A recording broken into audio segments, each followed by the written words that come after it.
चलो पहले एक तरफ लिख ले रहना रेखा और एक तरफ लिख ले रहना फिर कोण। ठीक है, दो पार्ट में बटा हुआ है। देखो जैसे यदि हम लोग देखें उसको तो वो जो इकाई आपको दिख रहा है, ठीक है, कौन सा है? इकाई 3।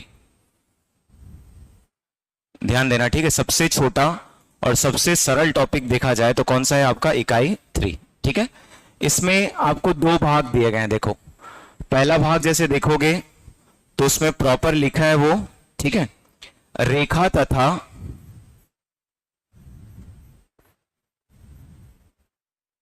कोण। और रेखा तथा कोण के अंतर्गत हम लोग को पढ़ना क्या क्या है, तो इसको क्लियर कर लेना। ठीक है, क्या क्या पढ़ना है? तो एक तो लिखा गया है रेखाखंड में, ये सब क्या क्या होते हैं बता रहा हूं। ठीक है, 1 बाय 1 क्लियर करेंगे हम लोग। फिर उसके बाद लिखा हुआ है सरल एवं वक्र रेखाएं, ध्यान देना। ठीक है, फिर उसके बाद तीसरा जो लिखा हुआ है देखो उसमें कोणों के प्रकार।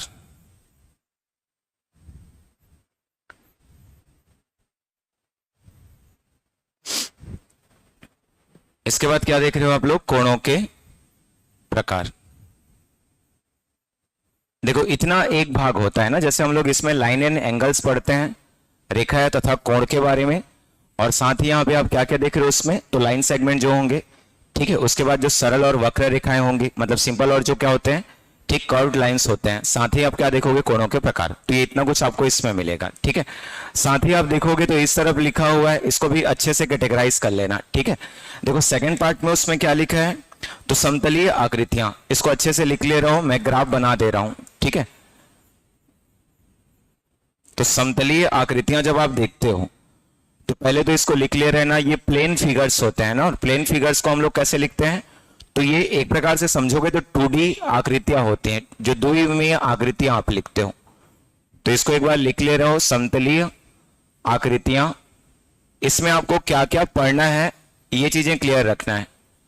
ठीक है, तो समतलीय आकृतियां देखो 3 भागों में बटी हुई हैं, दिया हुआ है तीनों भाग को, और तीनों भाग को दिया हुआ है एज इट इज। आप जब नीचे जाओगे तो उसमें देखना क्षेत्रफल लिखा हुआ है, और क्षेत्रफल में आपको वृत्त को शामिल नहीं किया है। ठीक है, जैसे यहां पे आप लोग लिखोगे तो पहले को लिख लो क्या? त्रिभुज, जो ट्रायंगल्स होते हैं।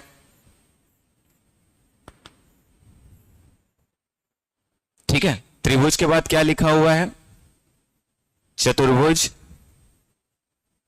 देखो जैसे कैटेगराइज कर रहा हूं वैसे याद रखना ताकि आपको ये आसान लगे। ठीक है, आसानी से आप क्लियर कर सको। और तीसरा हम लोग किसको देख रहे हैं? वृत्त को।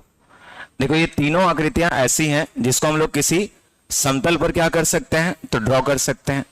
कर सकते हैं हम लोग समतल पर, मतलब जो 2 एक्सिस होते हैं, आप उन दोनों एक्सिस पर इसको ड्रॉ कर सकते हो। 2 एक्सिस मतलब समझते हो ना, एक तरफ आप क्या लिखते हो? एक्स, और एक तरफ आप क्या लिखते हो?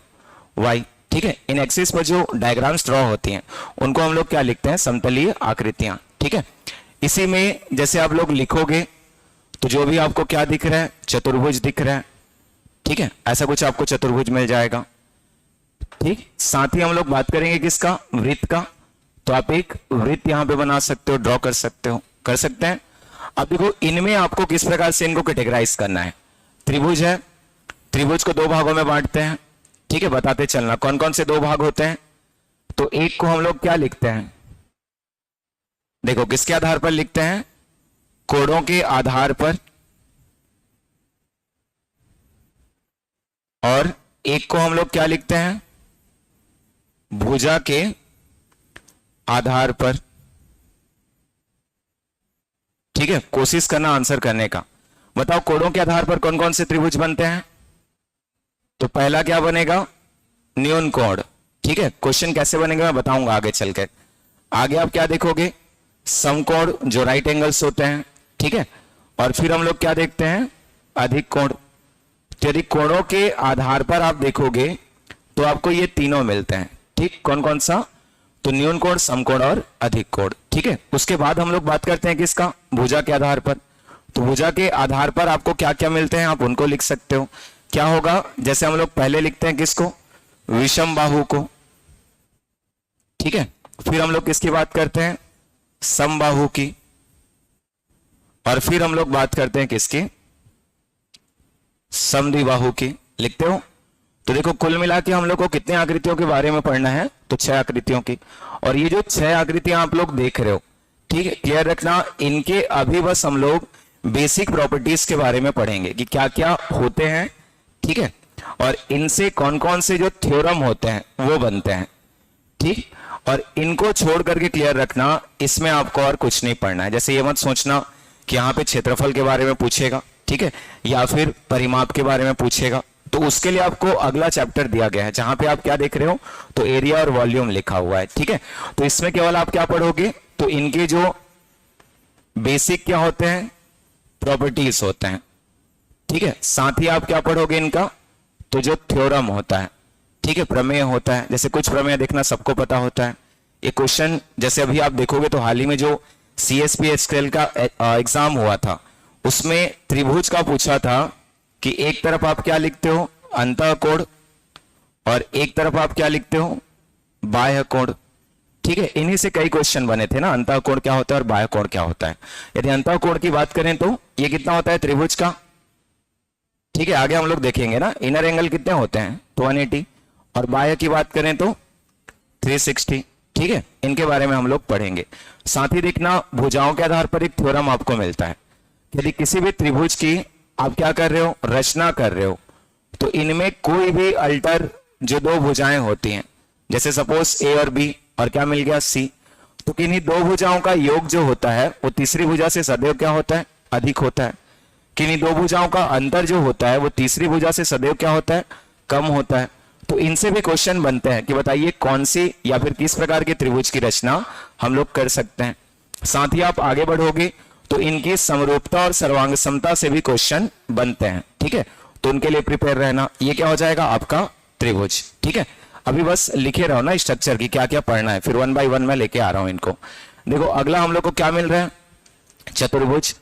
चतुर्भुज को क्लियर रखना, 2 भागों में फिर से हम लोग बांटते हैं।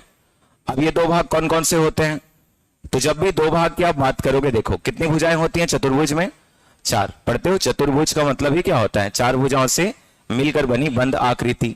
और जब इन चारों भुजाओं की हम लोग बात करते हैं, देखो एक बार क्या होता है कि जो सम्मुख भुजाएं होती हैं वो समांतर होती हैं, ठीक है। 2 जोड़ा मिलता है, ये दोनों भी समांतर होंगी और ये दोनों भी क्या होंगी, समांतर होंगी।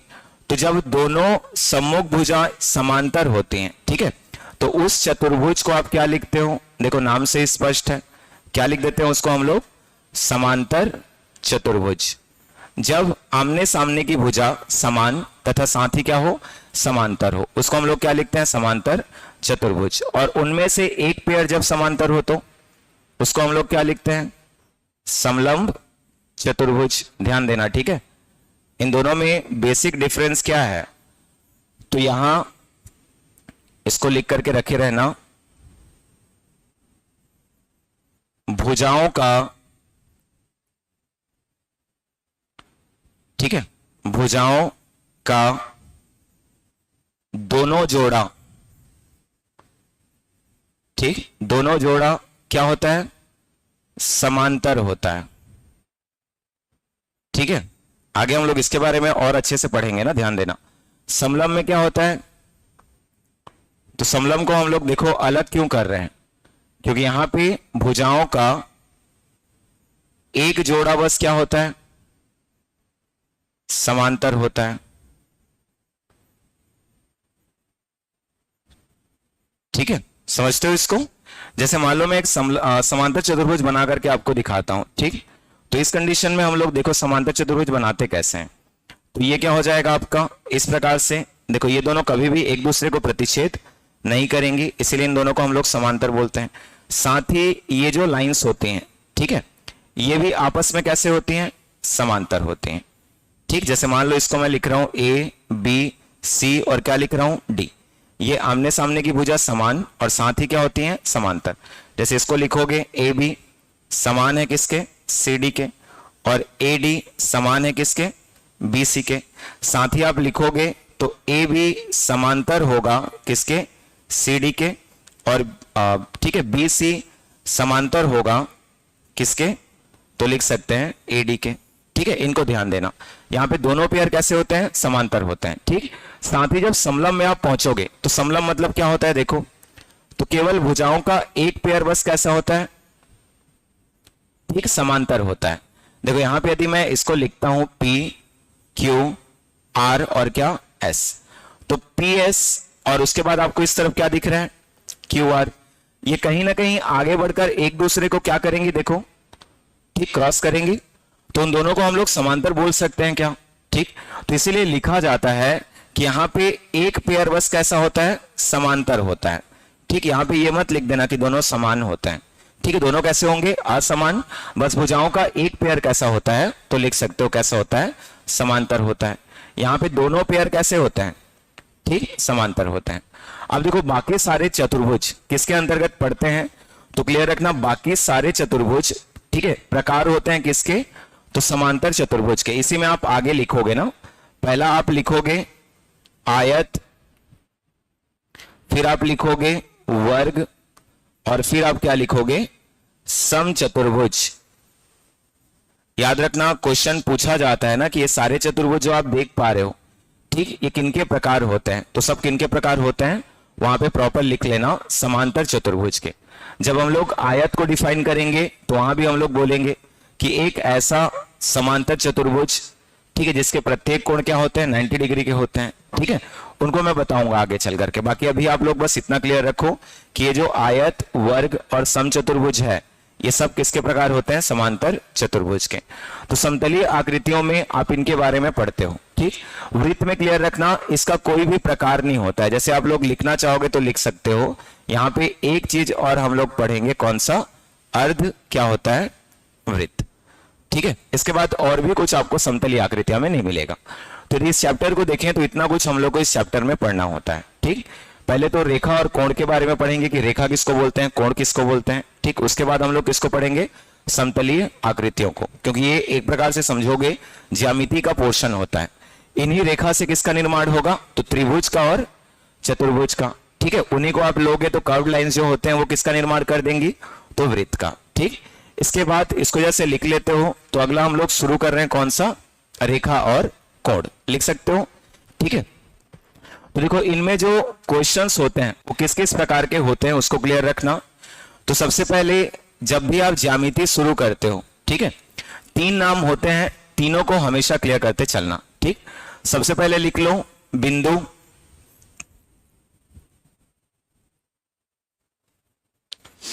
ठीक है, इसको हम लोग क्या लिखते हैं, तो लिख सकते हो पॉइंट्स। देखो जब कभी भी आप बिंदु की बात करते हैं, ठीक, तो बिंदु को अलग अलग तरीके से डिफाइन किया जाता है ना। जैसे आप एक प्रकार से समझोगे तो ये जो डॉट्स आप लेते हो, जैसे ये हो गया, ठीक है, सपोज मैं यहां पे क्या लिख दिया, बी लिख दिया, तो ये जो ए बी आप देख रहे हो, सी, ये सब के सब क्या होते हैं, बिंदु होते हैं। ठीक, केवल हम लोग एक पॉइंट खींचते हैं और उस पॉइंट को हम लोग क्या बोलते हैं, तो बिंदु बोलते हैं। अब देखो इसको किस प्रकार से डिफाइन किया जाता है। ठीक है, एक प्रकार से आप बिंदु को समझोगे तो ये वृत्त होता है। ठीक, यदि हम लोग बिंदु को समझें तो बिंदु क्या होता है, वृत्त होता है। लेकिन कैसा वृत्त होता है, ठीक, जिसकी कोई त्रिज्या नहीं होती, या फिर मान के चलते हैं कि इस त्रिज्या का मान ही क्या हो जाता है, 0 हो जाता है। और त्रिज्या जब 0 होगा तो क्या होगा, सोच के देखो। मान लो मैं आपको बोलता हूं, ठीक है, ये आपके पास क्या है, एक वृत्त है जिसकी त्रिज्या कितनी है, अभी सपोज 3 है, लिख सकते हैं। अब एक बार इमेजिन करके देखना, ये जो 3, ठीक, आप त्रिज्या वाला क्या ले रहे हो, एक वृत्त ले रहे हो। यदि मैं अचानक से आपको बोलता हूं कि इसकी त्रिज्या को आप कितना कर दो, 0 कर दो, और त्रिज्या को 0 कर दो, तो ये वृत्त क्या होगा, फैलेगा कि सिकुड़ेगा, ठीक, सिकुड़ेगा। और कहीं ना कहीं हम लोग को ये कैसा वृत्त मिलेगा, तो इस टाइप से। ठीक है, तो इसीलिए लिखा जाता है कि जब हम लोग बिंदु की बात करते हैं तो कहीं कहीं पे लिखा होता है ना कि ऐसा वृत्त जिसकी त्रिज्या क्या हो, 0 हो, क्या कहलाता है, बिंदु कहलाता है। अब देखो बिंदु की आवश्यकता क्यों पड़ती है, बताओ, बिंदु की आवश्यकता क्यों पड़ती है, तो आगे इसी बिंदु से बनते हैं, ठीक ठीक, दो चीज ना क्लियर रखना। एक आपका क्या होगा, किरण। देखो यहां से क्वेश्चन बनना शुरू हो जाएगा, ध्यान देना, ठीक है। अगला मैं आपको क्या बोल रहा हूं, किरण, जिसको कहीं कहीं पे आप रेश करके भी पढ़ते हो, ठीक। तो अब बताओ किरण को कैसे डिफाइन करोगे। जैसे पहले मैंने बिंदु बोला, ठीक है, अब मैं क्या बोल रहा हूं आपको, किरण, और इसके बाद में आपको बोलूंगा रेखा, ठीक, या फिर इसी को आप क्या लिखोगे, लाइंस। बताओ इन दोनों में क्या डिफरेंस होता है, ठीक। किरण क्या होता है, रेखा क्या होता है। तो किरण को कैसे हम लोग डिफाइन करते हैं, सिमिलर हम लोग रेखा को कैसे डिफाइन करते हैं, दोनों में क्या बेसिक डिफरेंस होता है, ठीक है। दोनों के दोनों पढ़ते हो ना, एक रेखा पढ़ते हो और एक क्या पढ़ते हो, किरण पढ़ते हो। अब ये मत बोल देना दोनों लड़कियों के नाम होते हैं, ठीक है। बताओ क्या होगा दोनों, इन दोनों में बेसिक डिफरेंस क्या देखते हो, कहां से इस क्वेश्चन कैसे बनता है। देखो पहले हम लोग किरण की बात करते हैं, तो किरण है कुछ नहीं, ठीक है, एक बिंदु है, और बिंदु को एक साइड ना, किसी भी साइड आप कहां तक खींच दो, तो कहां तक खींच दो, अनंत तक, ठीक है, क्लियर रखना। एक बिंदु को पकड़ के हम लोग कहां तक खींच रहे हैं, इन्फिनिट तक, अनंत तक, ठीक है। और अनंत तक खींचने के पश्चात जो भी हम लोग को, ठीक है, यहां पे क्या हो जाएगा, ज्यामितीय आकृति प्राप्त होता है, ठीक, उसको हम लोग क्या बोलते हैं, किरण बोलते हैं, ठीक है। तो इसमें पूछता है, बताइए अंत्य बिंदु, ऐसा लिखा रहता है ना, अंत्य या फिर अंतिम बिंदु। तो इसमें अंतिम बिंदुओं की संख्या कितनी होगी, बताओ। एक किरण में अंतिम बिंदुओं की संख्या कितनी होगी, कितनी होगी, यहां पे दिख रहा है, देखो कौन सा, ए दिख रहा है, तो अंतिम बिंदु की संख्या कितनी है, एक। इधर का थोड़ी देख पाओगे, ये क्या है, इन्फिनिट है, ठीक, अनंत है, ये कहां पर समाप्त होगा वो भी आपको पता नहीं चलेगा, ठीक है। इसीलिए यहां पे लिखा जाता है कि एक किरण में अंतिम बिंदु की संख्या कितनी होती है, एक। ज्यामिति है, अच्छे से ध्यान देना, ठीक है। किरण को डिफाइन करें तो लिखा होता है कि एक बिंदु ए को एक ही दिशा में अनंत तक ले जाने पर प्राप्त रेखा, ठीक, या फिर प्राप्त जो भी क्या हो जाएगा, ज्यामितीय आकृति, क्या कहलाएगा आपका, किरण कहलाएगा। लिखोगे उसको, चलो लिख ले रहे हैं ना। एक बिंदु को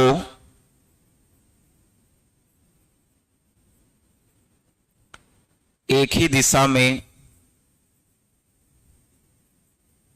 अनंत तक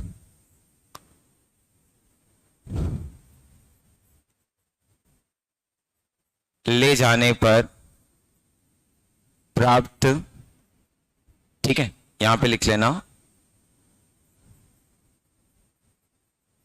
ज्यामितीय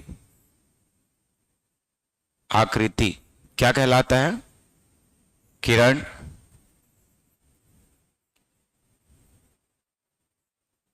कहलाता है, ठीक है। इसको लिख ले रहे हैं ना। अब देखो अगला हम लोग क्या देख रहे हैं यहां पे, रेखा। चलो बताओ रेखा को कैसे करेंगे, सोच के देखो। रेखा में क्या होगा, एक बिंदु रहेगा, सपोज कौन सा, ए। इस तरफ भी हम लोग क्या किए, अनंत तक, और इधर भी हम लोग क्या किए, अनंत तक। ध्यान देना, ठीक है। ये दोनों के दोनों कैसे रहेंगे, इन्फिनिट। तो जब भी आप रेखा की बात करोगे ना, तो रेखा जो होता है, किसी बिंदु को जब दोनों तरफ अनंत तक, ठीक है, खींची जाने वाली या ले जाने वाली, ठीक, जो ज्यामितीय आकृति होता है, उसको हम लोग क्या बोलते हैं, रेखा। तो देखो दोनों को डिनोट कैसे करते हैं ना, यहां से क्वेश्चन बनेंगे कि कैसे आप डिनोट करोगे। जैसे मान लो आपके पास एक किरण ए बी है, तो किरण ए बी को ऐसा लिखा जाता है। लेकिन मान लो रेखा ए बी है, तो रेखा ए बी को कैसे लिखोगे, इन सब में बेसिक डिफरेंस क्लियर रखना, ठीक। रेखा में कैसा होता है, तो दोनों तरफ एरो होते हैं। एरो का मतलब होता है कि दोनों के दोनों कैसे होते हैं, अनंत होते हैं। जबकि किरण में क्या होता है, एक तरफ रेखा होता है, और एक तरफ जैसे एरो आप देखोगे तो क्या हो जाएगा, वो अनंत हो जाएगा। बताओ इसमें जो अंत्य बिंदु होंगे, या फिर इसी को हम लोग क्या लिखते आ रहे हैं, अंतिम बिंदु, तो इनकी संख्या कितनी हो जाएगी, बताओ क्या होगा। एक किरण में, सॉरी, एक रेखा में कितने अंतिम बिंदु होते हैं, कितने होंगे। यहां पे इसको आप इंफिनिट तक ले गए, इधर इधर ले गए, तो अब बचा कितना, जीरो। कहीं पे आपको कोई अंत दिख रहा है क्या? देखो, तो ना इस तरफ कोई अंत है ना ही इस तरफ कोई अंत है, दोनों को ध्यान देना, ठीक है। फिर उसके बाद इसको लिखोगे तो लिख लेना एक बिंदु को, ये सब थ्योरम लिखे होते हैं ना, एक बिंदु को जब दोनों तरफ से, ठीक है, अनंत तक, ठीक, ले जाने पर प्राप्त ज्यामितीय आकृति, ठीक, क्या कहलाता है? रेखा कहलाता है। लिख सकते हैं एक बिंदु को जब दोनों तरफ से अनंत तक ले जाने पर प्राप्त क्या हो जाएगा? ज्यामितीय आकृति क्या कहलाता है? रेखा कहलाता है। ठीक, दोनों में डिफरेंस कर लोगे, इसमें क्या हो जाएगा? देखो, दोनों के दोनों कैसे रहेंगे? अनंत। अनंत मतलब जहां तक पहुंचा ना जा सके ना, जहां तक हम लोग ज्ञात ना कर सके, इसीलिए यहां पे हम लोग देखो कितना ले रहे हैं, इसको 0 ले रहे हैं। और ऊपर वाले में क्या था? देखो, एक स्टार्टिंग पॉइंट था जहां से एटलीस्ट हम लोग पहुंच पा रहे थे, इसीलिए कितना था? 1 था। अब देखो इसी रेखा को क्या करते हैं, ठीक, ध्यान देना, इसी रेखा को, ठीक, 2 खंडों में बांट दिया जाता है। जैसे मान लो मैं इस रेखा को ले रहा हूं, ठीक है, ये ऐसा हमारे पास एक रेखा था, ठीक, इसको मैं क्या किया? 2 भागों में बांट दिया। सपोज मैंने यहां पे क्या लिख दिया? एक भाग कौन सा है? ए, और एक भाग मैंने क्या ले लिया? बी। अब बताओ ये जो रेखा था वो हम लोग को कैसे मिल गया? तो ये हम लोग को कैसे मिल गया? देखो, ये ए और ये क्या हो गया? बी। तो यही जो भाग आप देख पा रहे हो ना, ये भाग आपका क्या कहलाता है? तो रेखा खंड, ठीक है। इसको आप लिख सकते हो लाइन सेगमेंट। कभी भी इनको लोड लेके मत पढ़ना, सिंपल सा चीज है, कुछ दिक्कत आती है पूछ लेना, ठीक है। मैं क्या लिख दिया इसको? रेखाखंड। मतलब लिखा जाता है कि किसी रेखा के एक भाग को ही क्या बोलते हैं? रेखाखंड। या किसी रेखा के एक खंड को ही क्या बोलते हैं? रेखाखंड। चलो यहां से आप बताओ अंतिम बिंदु कितने होंगे? अच्छे से सोच के, यदि मैं आपसे अंतिम बिंदु पूछूं या अंत्य बिंदु पूछूं तो इनकी संख्या कितनी होगी? 1 होगी कि 2 होगी? 2 होगी। इस तरफ भी आप देख पा रहे हो अंतिम, और इसको भी आप अंतिम देख पा रहे हो, तो ये क्या हो जाएगा? 2, ठीक है। अब मैं एक एग्जांपल दे रहा हूं, समझना।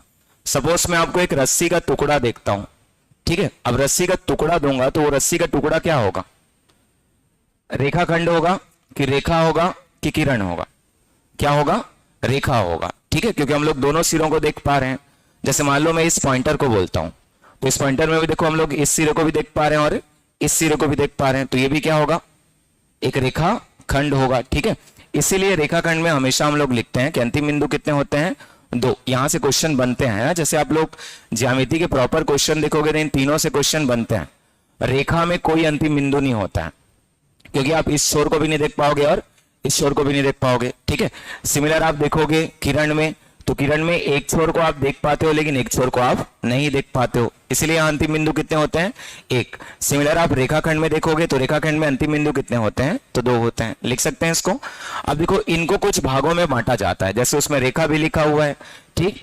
तो पहला भाग जो आप लोग देखे हो, ठीक, वो पहला भाग सिलेबस के अकॉर्डिंग क्या था? देखे सिलेबस को कि नहीं देखे? अभी मैं बताया था, मैं क्या लिखा था? सरल रेखा लिखा था, और एक क्या लिखा था? वक्र रेखा लिखा था कि नहीं लिखा था? इसको लिखते हैं स्ट्रेट लाइन,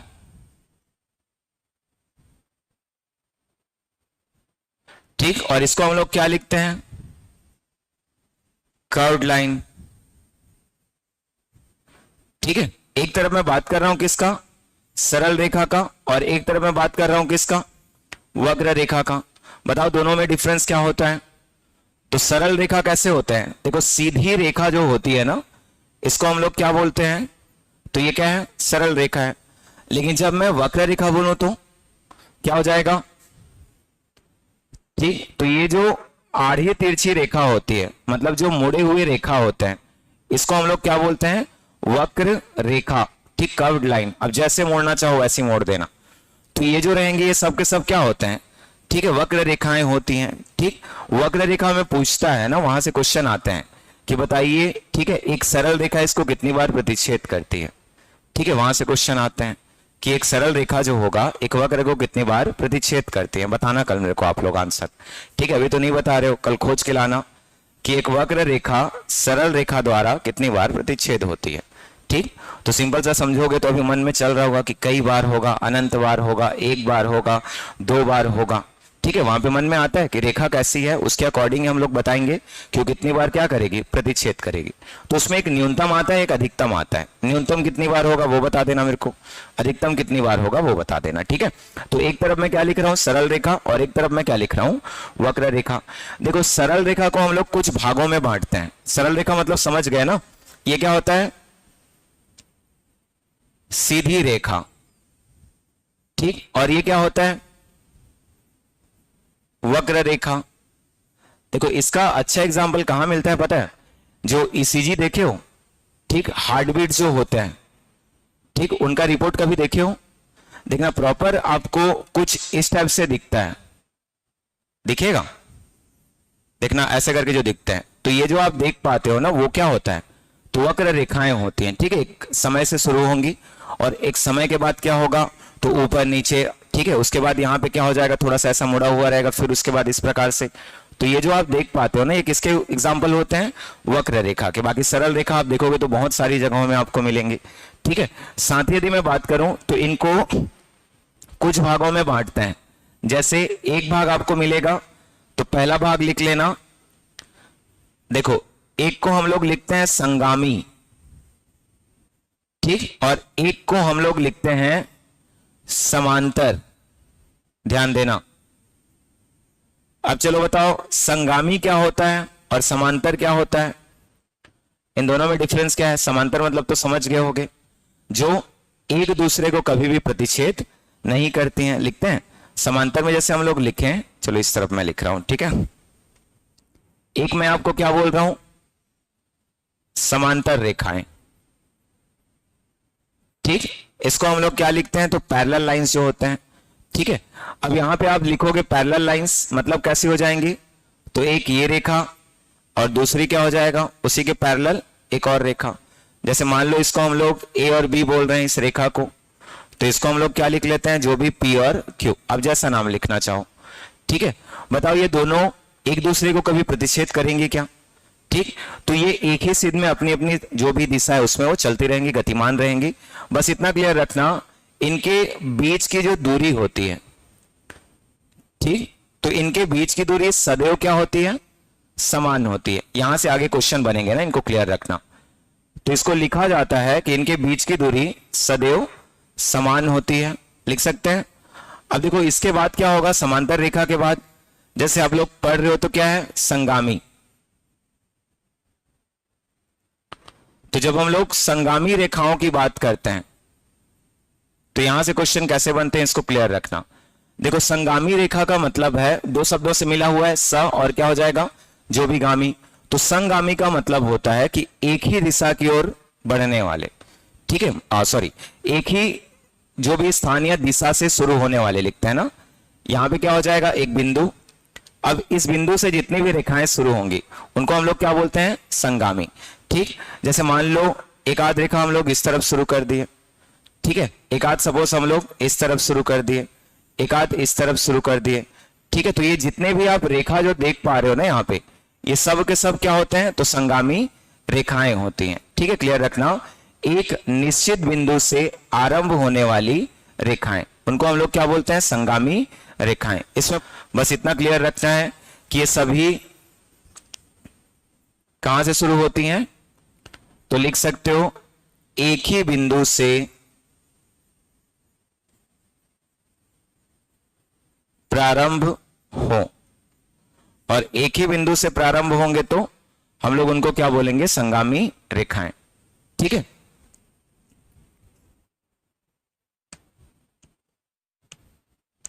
अब देखो एक और लिख ले रहे ना इसी में, एक होता है संपाती।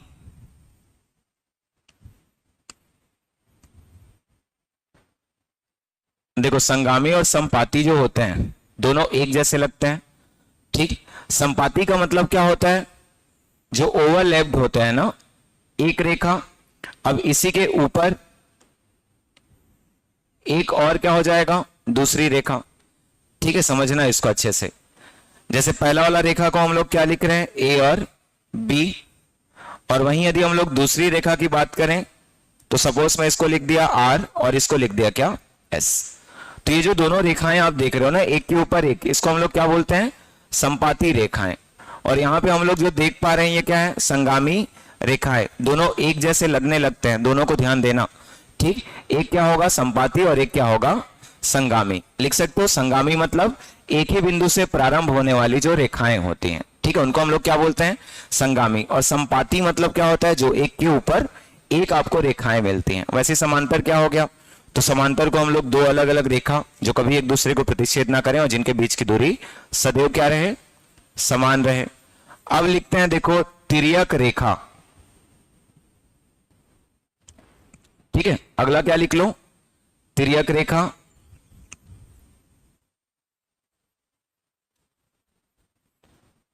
जो ट्रांसवर्सनल लाइन लिखते हैं ना तिर्यक रेखा, तो तिर्यक रेखा क्या होता है, तो जब कोई दो रेखा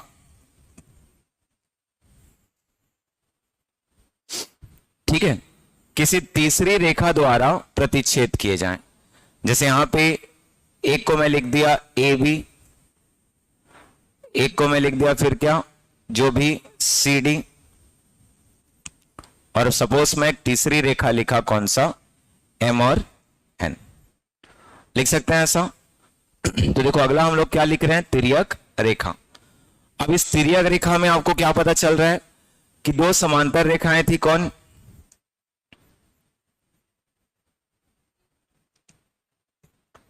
तो दो समांतर रेखा कौन कौन सी, ए बी व सी डी। यदि तीसरी रेखा एम एन द्वारा क्या कर दिया जाए, प्रतिच्छेद की जाए, तो रेखा एम एन क्या है, तिर्यक रेखा, ठीक है, कहलाती है। ठीक, इसको क्लियर रखना, यहां से कई सारे क्वेश्चन बनते हैं, ठीक है। यहीं से हम लोग रिलेट करते हैं कोणों को, ठीक। तो यहां पे जब हम लोग लिखेंगे, देखो हम लोग को दो इंटरसेक्टिंग पॉइंट्स मिल रहे हैं। एक को यदि मैं लिखूं O1, ठीक है, इसको मैं क्या लिख सकता हूं, सपोज मैं लिखूं तो O1, और ये क्या हो जाएगा, जो भी O2 लिखते हो ओरिजिन वगैरह। तो सपोज पहले वाले को हम लोग O1 लिख रहे हैं और दूसरे वाले को क्या लिख रहे हैं, O2, ठीक है। तो ये जो हो जाएगा, पहला जिसको आप लिख रहे हो, सपोज क्या लिख ले रहे हैं ना, इसको O1, और इसको क्या लिख ले रहे हैं ना, O2। कर सकते हैं ऐसा। तो जब O1 और O2 आप लिखोगे यहां पे, देखो यहां पे कितने सारे कोण बन रहे हैं, बताओ कितने सारे कोण बन रहे हैं, ठीक। लिख सकते हो ऊपर कितना बन रहा है, अभी हम लोग कोण को नहीं पढ़े हैं ना, बाकी आगे देखेंगे, एक बार यहां से क्लियर कर लो। तो देखो एक कोण क्या होगा, ये बनेगा, दूसरा क्या हो जाएगा, तो ये वाला बनेगा, तीसरा क्या होगा, ये बन गया, और चौथा कौन सा बन गया, ये वाला। सिमिलर ये क्या हो गया, पांचवा, ये क्या हो गया, छठवां, ये क्या रहेगा, सातवां, और ये क्या रहेगा, आठवां। लिख सकते हो। तो टोटल कितने कोण बने तिर्यक रेखा से, 8। अब ये 8 जो होते हैं अलग अलग तरीके से क्या होते हैं, आपस में कोई समान होगा तो कोई 180 डिग्री बनाएगा, ठीक है। इनको क्या क्या बोलते हैं, तो इनको जब आप पढ़ोगे, पहला चीज क्लियर रखना, ये कोण क्या क्या होते हैं, ठीक, उनको ध्यान देना। तो मैं अभी इसी को लेकर के एक डायग्राम आपको बता रहा हूं, ठीक है। और जितना अच्छे से हो सके पढ़ना, यदि वो लिखा हुआ है सिलेबस में तो मान के चलना यहां से क्वेश्चन आप लोग को मिलेंगे, ठीक। कितनी रेखा हम लोग देखे, तो दो पैरेलल लाइंस, ठीक है, जिसको हम लोग क्या बोल दिए, ए, और यहां पे क्या बोल दिए, इसको हम लोग बी। सिमिलर आप देखे यहां पे, तो एक आपको क्या मिला, सी, और एक आपको क्या मिल गया, डी मिल गया। एक हमने यहां पे क्या ले लिया, तो तिर्यक रेखा या प्रतिच्छेदी रेखा। जिसको हम लोग क्या लिखे m, और नीचे क्या लिख दिया हम लोग इसको n। ठीक है, मैंने 2 पॉइंट्स यहां से लिया, इसको 1 बोला, यहां पे क्या हो गया 2, 3 और ये क्या 4, सिमिलर 5, 6, 7 और क्या मिल गया 8। तो देखो इनमें कुछ कोणों के नाम आप सुनोगे, ठीक है, जैसे कौन कौन से कोण होंगे, तो पहले उन सबको लिख ले रहना। एक कोण हम लोग पढ़ते हैं शीर्षाभिमुख, लिख लो। एक आप लोग कोण क्या पढ़ते हो, शीर्षाभिमुख।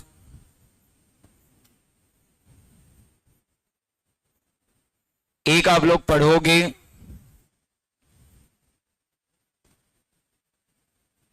आसन्न कोण। ठीक है, एक आप लोग पढ़ोगे संगत कोण। ठीक है, एक को मैं इधर लिख दे रहा हूं, ठीक, संगत कोण। और एक आप लोग पढ़ोगे कौन सा, एकांतर कोण। ठीक है, देखो हम लोग कितने कोणों की बात कर रहे हैं, 4। ठीक है, जैसे इसको आप लिखोगे शीर्षाभिमुख को, तो लिख लो, ठीक, वर्टिकली, इसको लिखते हैं ना, जो भी वर्टिकली अपोजिट एंगल्स, ध्यान दे रहे हैं ना, ठीक है। इसको लिखते हैं जो एडजेसेंट एंगल्स होते हैं, ठीक है, इसको लिखते हैं करेस्पॉन्डिंग एंगल।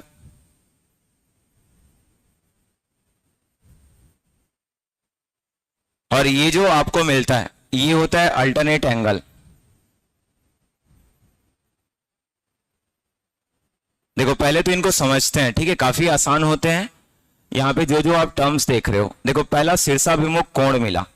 शीर्षाभिमुख कोण मतलब 2 शब्दों से मिलकर बनेगा, एक तो शीर्ष और दूसरा क्या होता है अभिमुख, मतलब जिनका मुख क्या होता है आमने सामने होता है।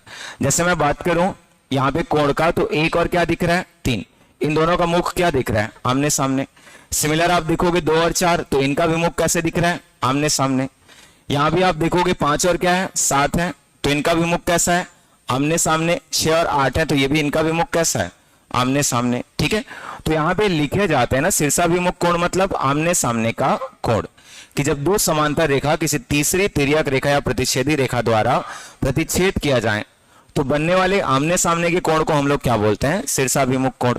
ठीक, तो यहां पे जो शीर्षाभिमुख कोण होंगे, तो 1 के लिए क्या होगा 3, 2 के लिए क्या होगा 4, 5 के लिए 7 और 6 के लिए क्या होगा 8। लिख सकते हो। बस इतना क्लियर रखना कि ये जो शीर्षाभिमुख कोण होते हैं,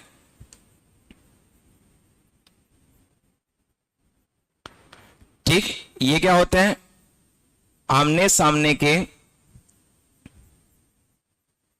कोण, साथ ही ये आपस में क्या होते हैं समान होते हैं। यहां से क्वेश्चन बनते हैं, ठीक, प्रीवियस ईयर का आप पेपर देखोगे तो आपको मिल जाएगा।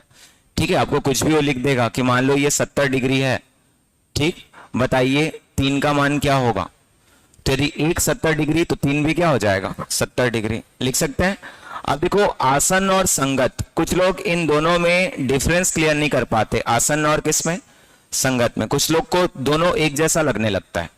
ठीक, आसन्न का मतलब होता है जैसे आप लोग लिखते हो ना, प्रायः यहां पे आप लिखते हो, तो सपोज ये एक क्या है किरण है, ठीक है, और उसके बाद मान लो मैं किरण लेके चल रहा हूं, ये कुछ ऐसा हो जाएगा, लिख सकते हैं।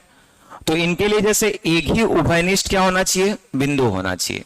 उभयनिष्ठ बिंदु मतलब एक ही बिंदु से उस कोण का निर्माण हो। ठीक, साथ ही लिखा होता है कि जब भी आप इस प्रकार से देखते हो, ठीक, तो एक उभयनिष्ठ बिंदु और यहां पे क्या हो रहा है एक उभयनिष्ठ भुजा, इनसे बनने वाले कोण को हम लोग क्या बोलते हैं आसन्न कोण। क्लियर रखना, ठीक है। यहां पे जैसे आप देख पा रहे हो एक क्या हो जाएगा ये θ1 और एक क्या हो गया θ2। तो देखो θ1 और θ2 क्या होते हैं आसन्न कोण लिखते हैं, मतलब ये दोनों के दोनों एक ही बिंदु से आरंभ हो रहे हैं और साथ ही क्या हो रहे हैं एक कॉमन उसमें भुजा है। जैसे इसको आप लिखोगे θ1 को, ये O है, ये A, ये सपोज B और ये क्या हो जाएगा C। बताओ इस कोण का मान क्या होगा A O और क्या हो जाएगा B, लिखोगे। सिमिलर आप लिखोगे B O और क्या हो जाएगा C। तो ये जो θ1 है इसके लिए OB का होना जरूरी है और साथ ही सेंटर जो भी है ओरिजिन देखो O है, तो इसीलिए लिखा जाता है आसन्न कोण एक ही बिंदु से तथा क्या हो जाएगा, एक उभयनिष्ठ भुजा से मिलकर के बनता है, उसको हम लोग क्या बोलते हैं, आसन्न कोण, लिख सकते हो। उसके बाद आप देखोगे संगत कोण, तो ये जो संगत कोण होते हैं यहां पे क्लियर रखना, संगत कोण मतलब होता है कि एक ही तरफ या फिर क्या लिखते हैं, दिशा में बनने वाले कोण।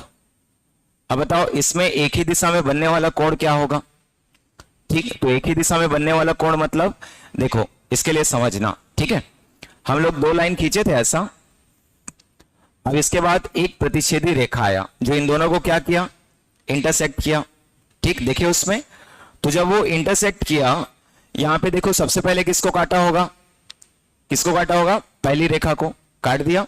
अब यहां पे एक कोण बन गया, सपोज क्या कोण बना, θ1।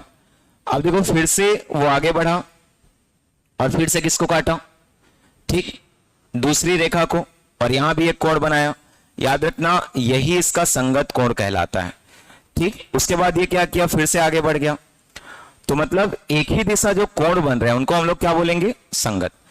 तो वैसे ही आप देखो ये वाला भी कोण होगा, सपोज मैं θ2 लिखता हूं तो ये भी कितना हो जाएगा, θ2, समझना, ठीक, उस रेखा के नीचे का कोण है।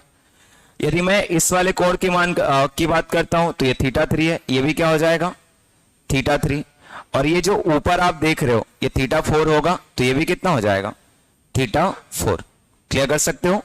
तो संगत कोण भी आपस में क्या होते हैं, क्या होते हैं बताओ, समान होते हैं, ध्यान देना, ठीक है, यदि कहीं पे दिक्कत आएगा पूछना। अब बताओ यहां पे हम लोग बात करेंगे किसका, आसन्न कोणों का। तो आसन्न कोण के लिए यदि मैं लिखूं तो देखो आसन्न कोण जब भी आप बात करोगे ये सेंटर ऑफ ओरिजिन होगा, लिख सकते हैं। एक तरफ हम लोग कौन सा देख रहे हैं, यहां पे B देख रहे हैं, एक तरफ हम लोग कौन सा देख रहे हैं, M, और यहां पे हम लोग एक तरफ कौन सा देख रहे हैं, A। तो हम लोग ये बताओ कोण 1 और कोण 4 को आसन्न बोल सकते हैं क्या, बोल सकते हैं, नहीं बोल सकते हैं। यदि मैं कोण 1 की बात करता हूं और कोण 1 के साथ मैं किसकी बात करता हूं, 4 को, तो ये दोनों आसन्न कोण होंगे कि नहीं होंगे, होंगे कि नहीं होंगे। यहां पे क्या है, एक ही बिंदु से आरंभ हो रहा है, लिख सकते हैं। साथ ही दोनों के लिए एक उभयनिष्ठ भुजा है, देखो मिल रहा है, एक उभयनिष्ठ भुजा बी ओ और एम होगा पहला कोण, दूसरा कोण क्या हो जाएगा, एम ओ और क्या होगा, ए होगा। तो जब भी आप यहां पे देख रहे हो एक ही बिंदु से कोणों का निर्माण हुआ और ये एक और एक कितना हो गया, 4, दोनों के दोनों क्या होते हैं, आसन्न कोण होते हैं। इसलिए इनमें आसन्न कोण एक सरल रेखा बनता है। तो यहां पे लिखा जाता है कि आसन्न कोणों का योग कितना होगा, 180 डिग्री होता है। देखो अच्छे से समझ लेना, ठीक है, यहां से क्वेश्चन बनेंगे और 1 यूनिट में दिया है मतलब चांसेस और बढ़ जाते हैं। 1 यूनिट से 4 नंबर का, ठीक है, सपोज आपके पास क्या आता है, रेशियो आता है, तो इनसे आपको ज्यादा क्वेश्चन मिलेगा, इनके लिए प्रिपेयर रहना, इसीलिए मैं इसको पहले पढ़ा दे रहा हूं, ठीक। तो शीर्षाभिमुख कोण आपस में क्या हो गए, समान, किसको किसको बोलेंगे, क्लियर है। संगत कोण आपस में क्या हो गए, समान। आसन्न कोण की बात करूं तो इनका योग कितना होता है, 180। अब देखो इनसे रिलेट कैसे करते हैं, ये 70 है तो ये कितना हो जाएगा बताओ, यदि मैं इसको 70 लिखा तो ये कितना हो जाएगा, लिख सकते हो कितना हो जाएगा, 110। ये सब क्वेश्चन आगे हम लोग देखेंगे ना, उनके लिए प्रिपेयर रहना। अब देखो बात आता है एकांतर कोण, ठीक, नाम में ही लिखा हुआ है क्या, एकांतर, एक का क्या होगा, अंतर होगा। मतलब यहां पे यदि हम लोग बात करें तो देखो क्लियर करते चलना, ये 1 है, ठीक, इसी के जस्ट इस तरफ जो आप 5 देख रहे हो ये उसका कौन सा कोण कहलाता है, कौन सा कोण कहलाता है, संगत कोण, लिखे हो। और इसी संगत कोण के अपोजिट जो कोण मिलता है उसको हम लोग क्या बोलते हैं, एकांतर कोण। बाकी इसको 2 भागों में बांटते हैं, ठीक है, समझना। 2 भाग कौन कौन सा, एक तो अंतः और एक क्या हो जाएगा, बाह्य।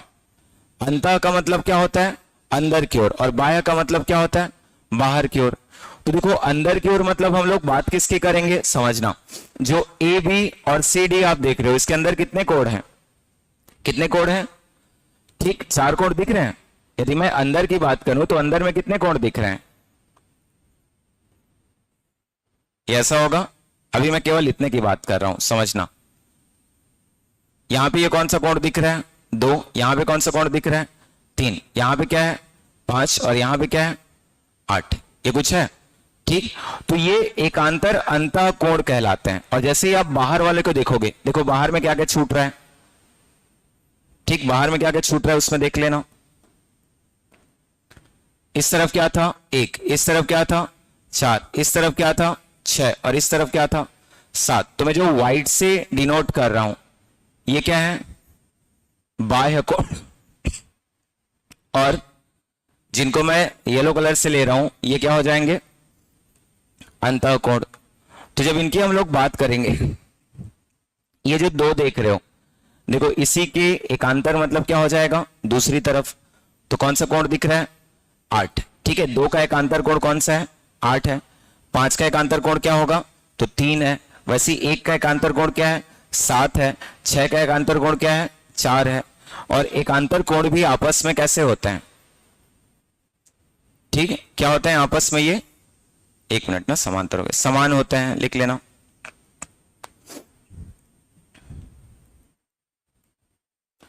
क्या हो जाएगा? एकांतर कोण आपस में समान होते हैं। इनको क्लियर करते चलना क्योंकि यहां से भी क्वेश्चन पूछे जाते हैं। ठीक, एकांतर कोण आपस में क्या होंगे? समान होंगे। कौन कौन एकांतर कोण है लिख सकते हो? 2 भागों में बांटे हो, देखो अंतः और बाह्य। अंतर में यदि लिखूं मैं तो कोण 2 बराबर क्या हो जाएगा? कोण 8। कोण 3 बराबर क्या हो जाएगा? कोण 5। ये क्या होंगे? अंतः।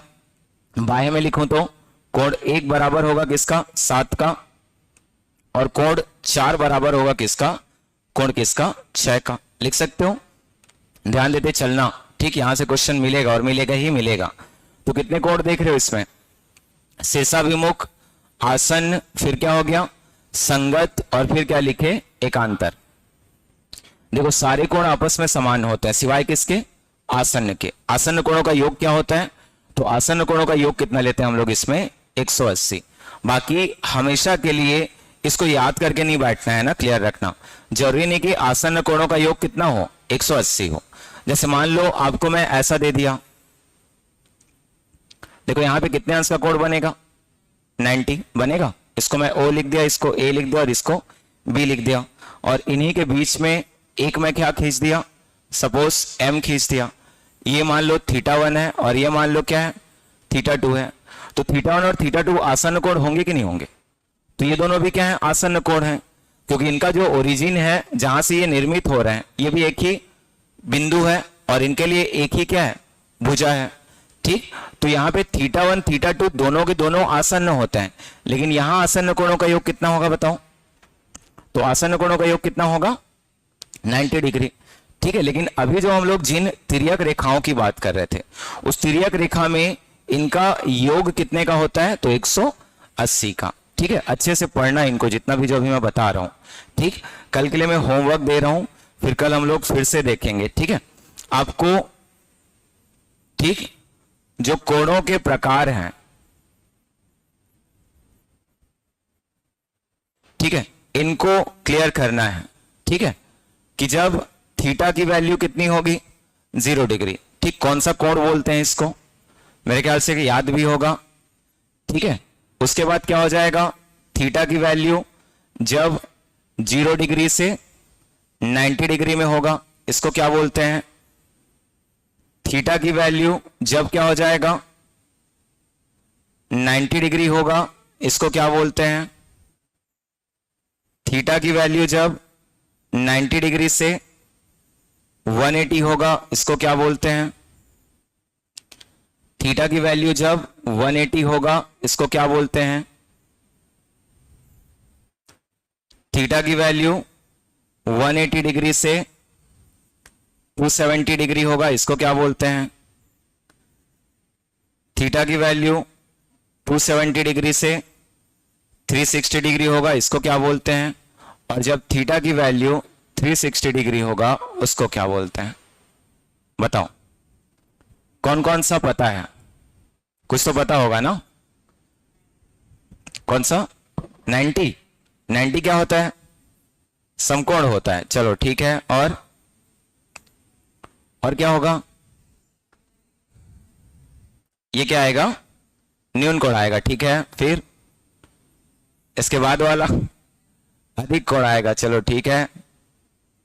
और ये क्या हो जाएगा, शून्य है, तो शून्य को हम लोग क्या बोलते हैं, जो भी शून्य, या फिर इसको क्या बोलते हैं, जो भी जीरो एंगल बोलते हो उसको। और क्या हो जाएगा, 180 को भी जानते हो, क्या होगा ये, हाँ सरल रेखा भी बोलते हैं, या फिर इसको क्या बोलते हैं, तो रिजु कोण। ये दोनों के दोनों क्या होते हैं,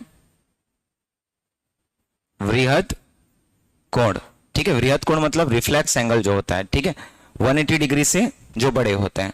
और इसको हम लोग क्या बोलते हैं, अब देखो मैं ही दे दिया, लेकिन एक बार आप लोग पढ़ के आओगे इसको, ठीक है। क्या क्या देखते हैं, ध्यान देना, ठीक। 0 डिग्री को क्या बोलते हैं, शून्य कोण। 0 to 90 को क्या बोलते हैं, न्यून कोण। 90 डिग्री को सम कोण, 90 डिग्री टू 180 डिग्री अधिक कोण, 180 डिग्री रिजु कोण। और 180 से 360 इनको एक साथ पढ़ते हैं, ठीक है। इनको क्या पढ़ते हैं, वृहद कोण, ठीक है, रिफ्लेक्स एंगल लिखते हैं। और जब 360 डिग्री होता है तो क्या बोलते हैं इसको, संपूर्ण कोण, ठीक है। तो इनके बारे में कल मैं बताऊंगा और क्वेश्चन भी इनके कराऊंगा, ठीक है। तो आज पढ़ करके देख लेना, खास करके जैसे जो हम लोग पहला पेज देखे ना, वो पहला पेज आपको क्लियर होना चाहिए, ताकि आप कम से कम सिलेबस में क्या क्या शामिल है और किनको किनको पढ़ना है, ठीक, वो चीज आप लोग को क्लियर हो जाए, ठीक। जैसे देखो प्रॉपर वो लिखा हुआ है सरल, और क्या लिखा है, वक्र रेखाएं। इसका मतलब ये नहीं होता कि केवल सरल स्ट्रेट लाइंस देखो और आप कर्व्ड लाइंस देखो, ठीक है। उनके जो बेसिक प्रॉपर्टीज होते हैं उनको भी क्लियर रखना। साथ ही उसने क्या लिखा है, कोणों के प्रकार। तो एक भाग को मैं आपको बता दिया हूं, शीर्षाभिमुख, आसन्न, और क्या था, संगत और एकांतर, ठीक है। वहां से क्वेश्चन बनेंगे।